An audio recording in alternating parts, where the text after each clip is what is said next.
जय हिंद दोस्तों। आप सभी का स्वागत है हमारे अपने यूट्यूब चैनल हॉलीवुड एक्सप्लेन में। आज हम एक्सप्लेन करने जा रहे हैं 2021 में रिलीज हुई एक्शन मूवी इन्फिनिट्स के बारे में। मूवी की स्टार्टिंग में बताया जाता है कि हमारे बीच ऐसे लोग रहते हैं जिनके पास पिछले जन्म की सारी यादें होती हैं, जिन्हें इन्फिनिट्स कहते हैं, जिनमें बिलीवर अच्छे हैं और निहाइलिस्ट बुरे हैं, जो ह्यूमन काइंड्स का खात्मा करना चाहते हैं। हम मैक्सिको सिटी की स्ट्रीट देखते हैं जहां पुलिस की बहुत सी कार्स ट्रेडवे का पीछा कर रही हैं और दूसरी कार में ट्रेडवे के साथी एविल और लियोना है। एक लंबे एक्शन चेस सीक्वेंस के बाद एक अनजान ट्रक एविल की कार को टक्कर मार देता है। उस ट्रक से एक अनजान शख्स निकलता है जो अपने स्पेशल गन से एविल की कार पर अटैक करता है, जिससे उस कार में धमाका हो जाता है। इसी धमाके से इवान की अचानक से नींद खुल जाती है, जो कि वह यह सपना देख रहा था। इवान, जो कि ट्रेडवे का पुनर्जन्म होता है, उसे लगता है कि उसे स्किज़ोफ्रेनिया है, जिसमें उसे पिछले जन्म की सारी यादें दिखाई देती हैं। वह इससे बचने के लिए एक तरह की पिल्स लेता है। वह पिल्स लेने के लिए एक रोनी नाम के बंदे के पास जाता है, जो कि एक साइकोपैथ होता है। इवान पिल्स के बदले में उसे अपने हाथों से बनाई हुई एक तलवार देता है। रोनी उस तलवार से अपने साथी का हाथ काटना चाहता है, लेकिन इवान उसे उससे बचा लेता है और उस जगह से वह भाग जाता है। रोनी इवान पर फायरिंग करता है। हम देखते हैं कि इवान को पुलिस ने गिरफ्तार कर लिया है। पुलिस इवान से मिलने एक अनजान शख्स आता है और वो इवान से पिछले जन्म की बातें करने लगता है, लेकिन इवान को अपने पिछले जन्म के बारे में कुछ भी याद नहीं होता है। तभी एक कार आकर जेल की दीवार तोड़ देती है। उस कार में से एक लड़की बाहर निकलती है जिसका नाम नोरा होता है, जो कि लियोना का पुनर्जन्म होता है। नोरा उस अनजान शख्स पर अपने गन से फायर करती है तथा इवान को अपने साथ लेकर एयरपोर्ट की ओर निकल जाती है। हम देखते हैं कि एयरपोर्ट पर पहुंचने के बाद इवान को नोरा बताती है कि वह ट्रेडवे का पुनर्जन्म है तथा उस अनजान शख्स के बारे में बताती है कि वह कभी ट्रेडवे का साथी हुआ करता था जिसका नाम बैथरस्ट है। लेकिन इवान को इन सब बातों पर और रीइंकार्नेशन की बातों पर भरोसा नहीं होता है।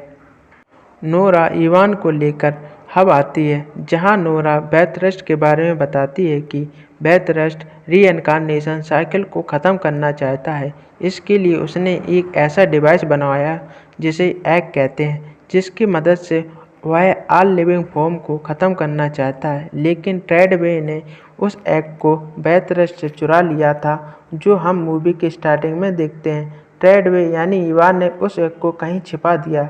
उस एग का पता करने के लिए बैथरस्ट इवान के पीछे पड़ा हुआ है, लेकिन इवान को कुछ भी याद नहीं होता है कि उसने उस एग को कहाँ छिपा दिया है।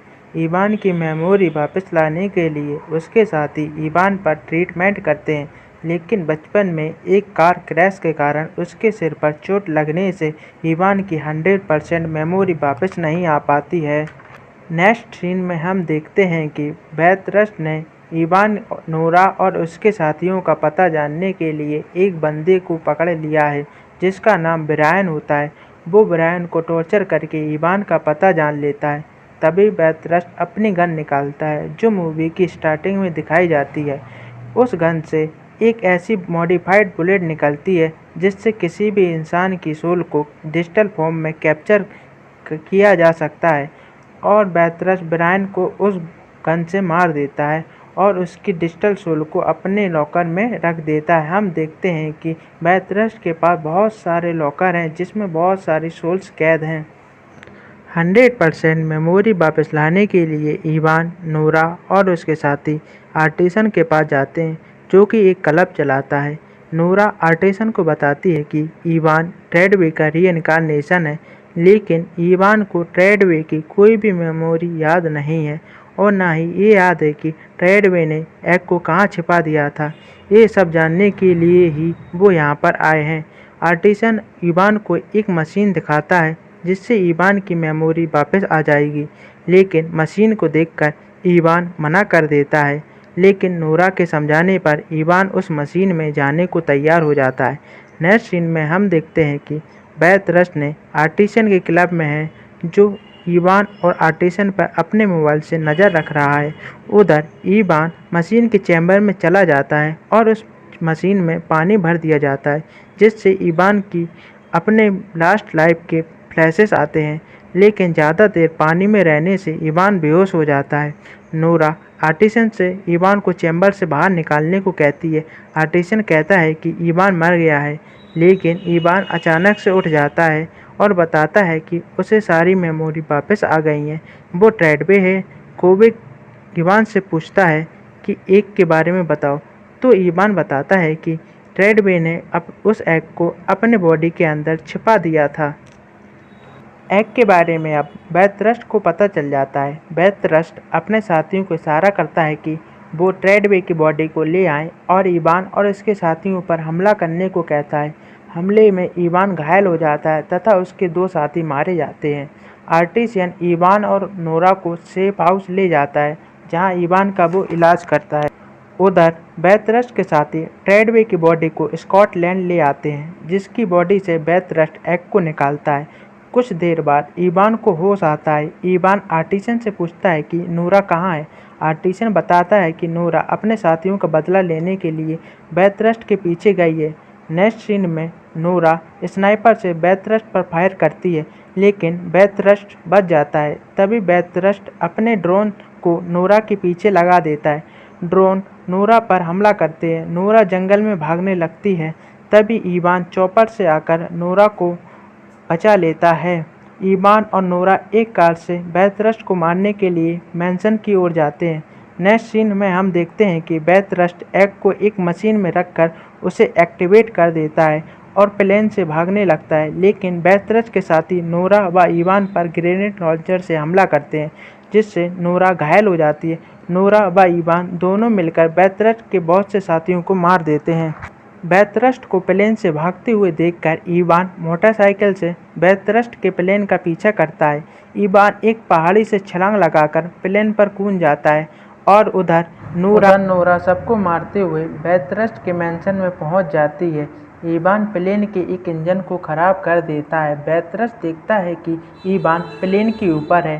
बेथ रस्ट इवान को गिराने के लिए प्लेन को तिरछा कर देता है, लेकिन इवान अपने तलवार से बच जाता है और ऊपर का हैच खोलकर प्लेन के अंदर आ जाता है और एग को डीएक्टिवेट करने लगता है। तभी बेथ रस्ट पीछे से आकर इवान के सिर पर गोली मार देता है। इवान वहीं पर गिर जाता है। बेथ रस्ट सोचता है कि इवान मर गया है और वो तुरंत एग को चेक करने लगता है। तभी अचानक से इवान उठकर बताता है कि एक कार क्रैश के कारण उसके सिर में एक स्टील की प्लेट है, जिससे उसे बुलेट का कोई भी असर नहीं हुआ और वह अपनी तलवार से बेथ रस्ट पर हमला करने लगता है। दोनों एक दूसरे पर हमला करते हैं। उधर प्लेन का इंजन खराब होने से वो प्लेन और भी डैमेज होने लगता है और वो नीचे गिरने लगता है। तभी बेथ रस्ट एग को प्लेन से नीचे फेंक देता है। इवान भी एग के पीछे कूद जाता है और एग को पकड़कर डीएक्टिवेट करने लगता है। तभी बेथ रस्ट आकर इवान को रोक देता है। दोनों की हवा में फाइट होने लगती है। फाइनली इवान बेथ रस्ट को मारकर एग को डीएक्टिवेट कर देता है और पानी में गिर जाता है, जहां अधिक ऊंचाई से गिरने से इवान की भी मौत हो जाती है। उधर नोरा मैंसन के अंदर लॉकर के पास पहुंच जाती है, जहां उसके साथियों की सोल को रखा हुआ है और वो उस लॉकर को डेटोनेट कर देती है और अपने साथियों की सोल को फ्री कर देती है। इस धमाके में नोरा भी मारी जाती है। कुछ देर बाद दूसरे सीन में हम देखते हैं कि इवान, नोरा और उसके साथी फिर से रीइंकार्नेट हो गए हैं। इसी